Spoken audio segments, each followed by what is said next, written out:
Welcome back to Close Up. The leap from Congress to the White House is not one that is often made in our country's history, but in this cycle, several representatives are either running or considering presidential campaigns. One of those in consideration mode is Congressman Tim Ryan of Ohio, who joins us this morning. Congressman, thanks for being here. Thanks for having me. So 2020 will provide a lot of options for Democrats. If you decide to get into this race, what would you bring to the table? A focus on working class. You know, I grew up in Northeast Ohio and just outside of Youngstown. We've seen the 30-year train wreck of what's happened in the economy, what's happened to middle-class families, middle-class people, lack of opportunity. I grew up there. I know that. I know that situation. I know the people there. I know the families there. We just lost a General Motors plant. Those are my friends. Those are my family members, and I would bring that perspective to the table. Such a diverse field, women, minorities. How would you stand out if you get in?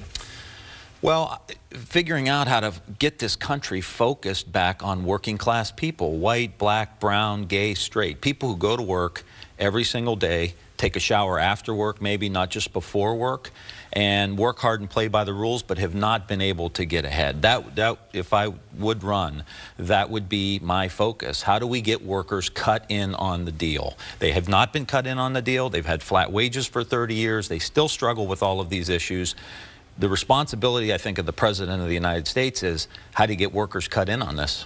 Speaking of deals, where do you stand on the Green New Deal? You've got a lot of new colleagues in Congress who are younger, a bit more left-leaning. Are you standing with them on this Green New Deal? I think the value statement that document presented is very valuable and very bold. I don't agree with everything in there, but I will say we're now having a conversation about it.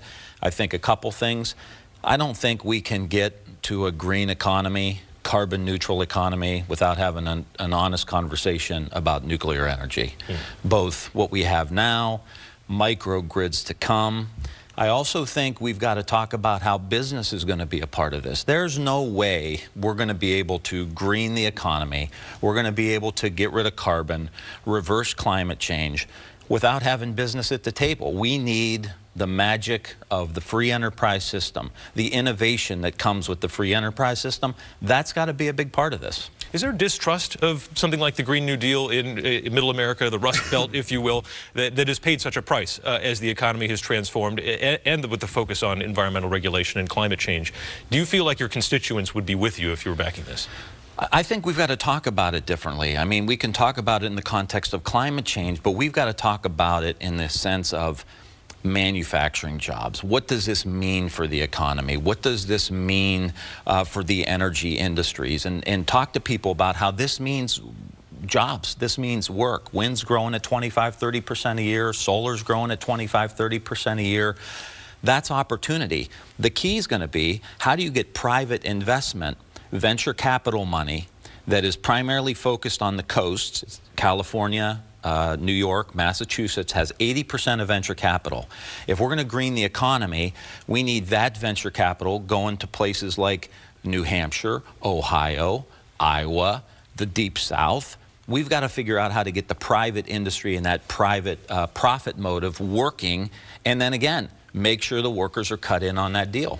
What's your plan on health care? I've been on the single-payer bill since 2007. That is an aspirational piece of legislation. We've got to figure out how to get universal coverage, and I quite frankly don't think we can have an honest conversation about health care until we have a conversation about health, and we have a conversation about food, and we have a conversation about agriculture. We have half the country now has either diabetes or pre-diabetes. That sinks our healthcare system. So we've got to find a focus on prevention. We got to find a focus on making sure there's access to fresh and healthy foods. We've got to have a conversation about what our kids are eating in our schools and how all of that food, the food issue, relates to our own health and wellness and drives up healthcare costs. And again, we've got to have the farmers at the table when we have that broader conversation. Trade policy is a big part of the discussion in your part of the country.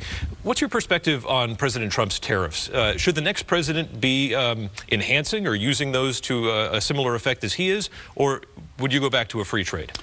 I support the president's initiative with regard to China. They have been cheating for years. I've watched them my entire political career dump steel tubing in the United States to the point where their final product coming to the United States was the same cost as a steel producer in Youngstown's raw material costs. That's how much they cheat. So I'm for making sure we try to discipline the Chinese, we level the playing field, but the president is not providing any kind of stability and saying this is how we need to do it. He tweets one day one thing, next day it's another thing, and here's the big part. China's coming at us.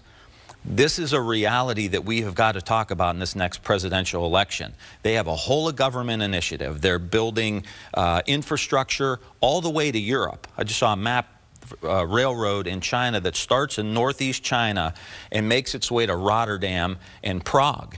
Gas lines, sewer lines. They're building islands in the South China Sea, signing long-term contracts in Africa for raw materials. They're coming after us. So yeah, we're going to put tariffs on a small piece of the economy.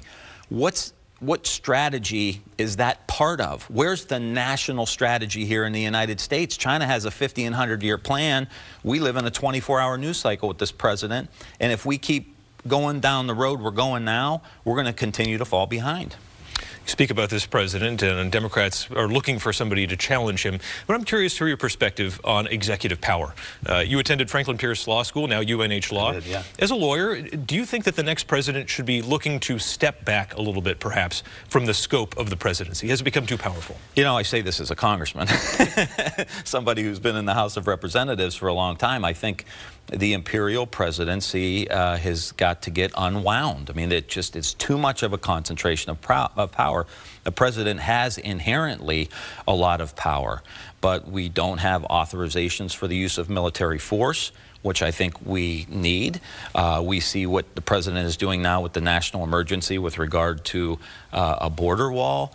He is assuming too much power, and the Congress has allowed each president to do that, and I think that the Congress needs to reestablish itself as the governing body of the country. Well, say if it's you in the White House, what is an example of a specific power or an executive order or something you'd take a step back from?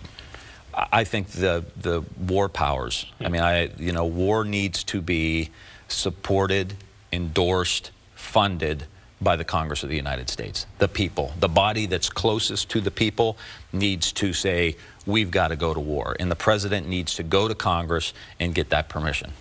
Democrats want to know, when they find a candidate in 2020, how would they take on President Donald Trump? How would you run against him if you run? Well, I think you tell the truth. First and foremost, you go spend time with people in communities like the ones I represent, in Michigan and Wisconsin, these states that we've got to win. We've got to rebuild that blue wall. But I think you talk about what the president promised and what he didn't deliver on. I think you talk about how the president has divided this country. A divided country is a weak country, and a divided country can't win the future. We can't beat China. You know who wants us divided? Vladimir Putin. And they push out social media. It's part of their military strategy to divide us. And I would just say this president has divided us, and it's getting us nowhere. Workers aren't getting ahead. Families aren't getting ahead. We're losing our competition to China.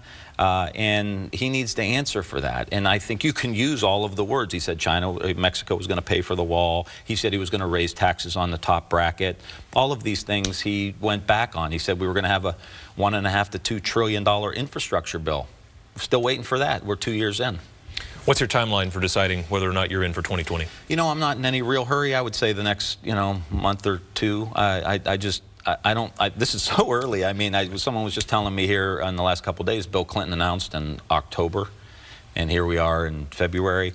So I'm going to continue to look at it and, make a decision relatively soon. But, I don't feel any real urgency to have to do it. All right. Well, Congressman Ryan, we thank you for your time. Thank you. Hope to see you back here. Yes, sir. Appreciate it.